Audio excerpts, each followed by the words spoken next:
Hey, what's up? It's Achilles, and I'm here to do the Horizon Zero Dawn review. So let's go ahead and get straight into it. Many people believe that civilization that we know now will one day crash, and we will go back to living off the land and being more indigenous.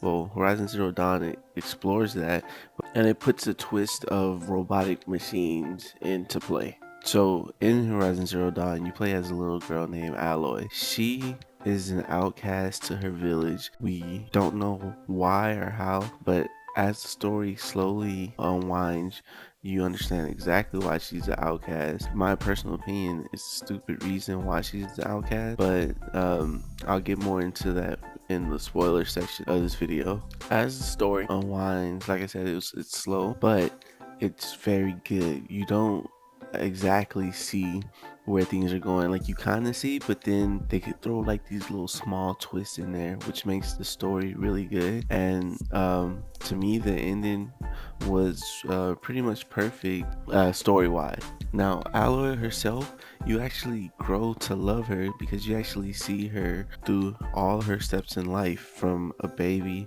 to a kid to a teenager, where you actually start playing as her as a teenager. She is very determined to just learning why the villagers don't like her, where she comes from, and why she's so different from everybody else. So determined that she doesn't even really bond with anybody throughout the whole story. But she has real shit going on. She really doesn't have time to be trying to hook up with somebody or do anything like that. So it's totally understandable for me. She's just straight driven. And you would think that she would lack a personality or idea, but she still has that personality when she still talks to people. She still has chemistry with the people that she talks to. It's just that she never goes into like any kind of flirtatious thing or anything like that. She's a woman who has a goal, has a determination, and she's not letting anything else distract her besides the side quests.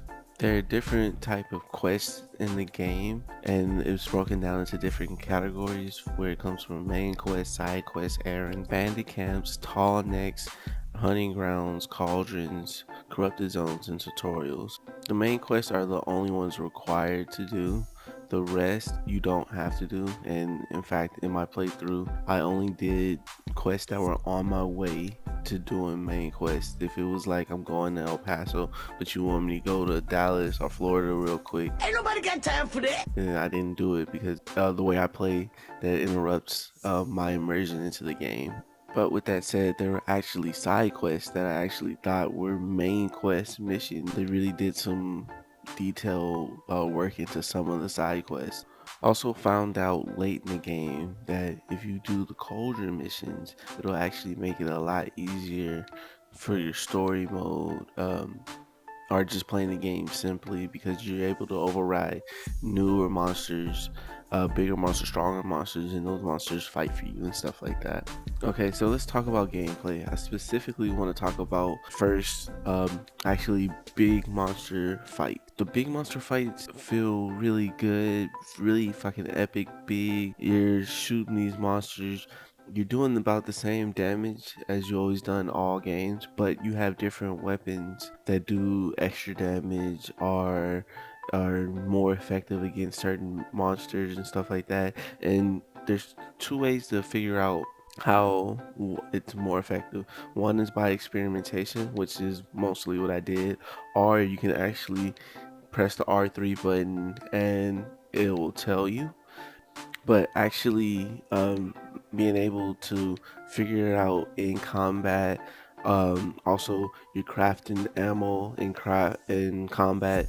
You're also shuffling through your bag, because the way they did potions and resist traps, things like that, they put it on the d-pad, and you would go left and right and search through your bag. It had an actual fumble feel to it, so like you're running around from these monsters and like you're shuffling through your bag, you're crafting the arrows, and you're jumping around, dodging, trying to learn the monsters' attack patterns, things like that. It really made the game feel epic, and I haven't felt that way in a single player game in a long time.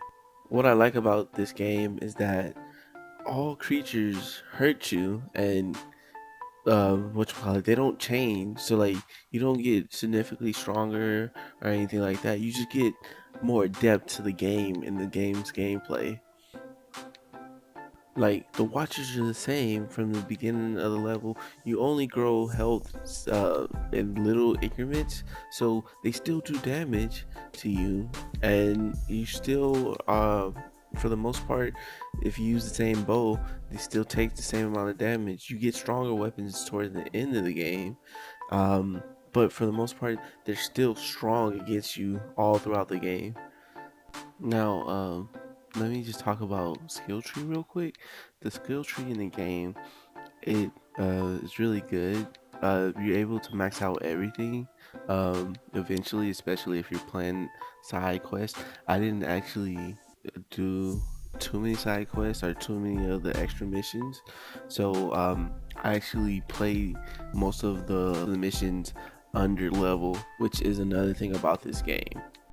Certain missions or certain side quests will pop up and you won't be the recommended level for them, but you can actually find yourself stumbling into that mission or actually playing that mission at any moment in time. Like, I actually played a level 24 mission at level 14.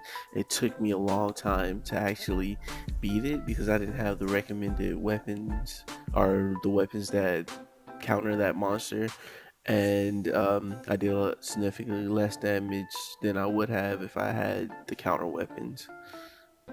But I was able to beat it by outsmarting the AI. One thing that really irritated me about the game, but kind of made sense, or you could make it make sense, in a way that um, the robots in the game, you can go so far and they'll stop chasing you, but they don't heal back. So what that means is I can attack a monster down the half, run away to get the aggro off of it, come back and hit it some more, and basically do the tether thing with it.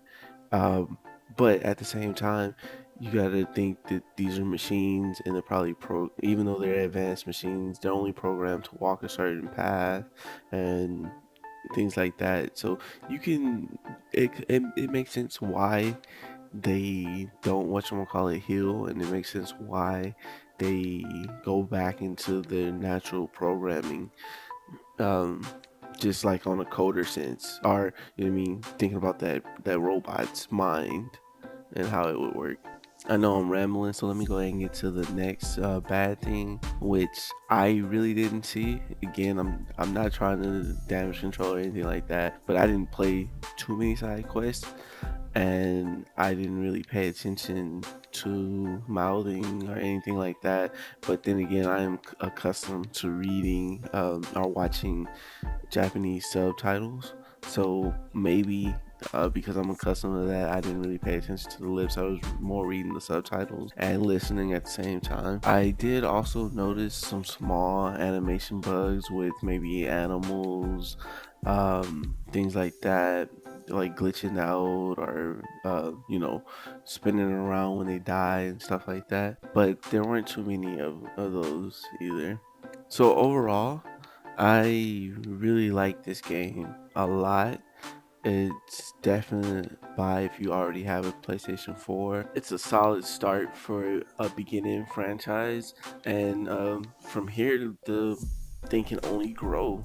So definitely look out for this. Okay, so that's it for the spoil free part. Um, if you like the video, go ahead and like it, sub, do all that, because I'm gonna be doing some more videos, guys. Um, doing it weekly, daily, whatever. Just check me out. So let's go ahead and get into the spoil part right now.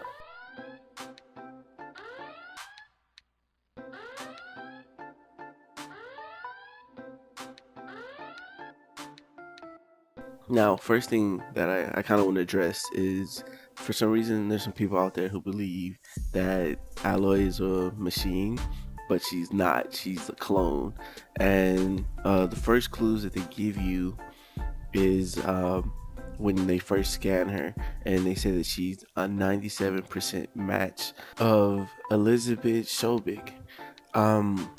You can tell because they scan her and she's a 97% match to her. Now, if it was her daughter, she would only be a 50% match, or somewhere in between, close to that number 50. Now, she's the only perfect clone of anybody. In fact, that was banned in the old world. Everybody else was just picked parts of different DNAs and then combined to make a human. But let me go ahead and get into the things that like threw me off, or which way I thought the story was going, and then it switched up. My first theory of what the story was, that she was actually born on the other side of the wall, and they had people like on the other side of the wall and living fantastic lives, and they section off the world. Is kind of what I thought they were gonna go with, but later on we find out that's not true. Another really thing that shocked me was that Vala and Bass died in the trials. I did not see that coming at all. Fucking really threw me off. I really thought they were gonna be really key members in actually helping you out and in your last final boss battle. Um, but that was short-lived of an idea. And let's talk about that final mission. Final mission was a little underwhelming, as in the final boss. It was just a death bringer, and then they threw more enemies at you. I was kind of hoping for a super death bringer, or a super gigantic Tyrannosaurus Rex or something, a Dominus Rex, you know. But they just kind of just throw you with the death bringer. Now don't get me wrong, it took me forever to kill that thing, and you had a time limit to do it, which made it put pressure on yourself. But I was kind of wanting a little bit more. So let's talk about Silence, because he's an interesting character. He's hungry for knowledge, and he always has this shady thing with Alloy. She has a shady feeling about him.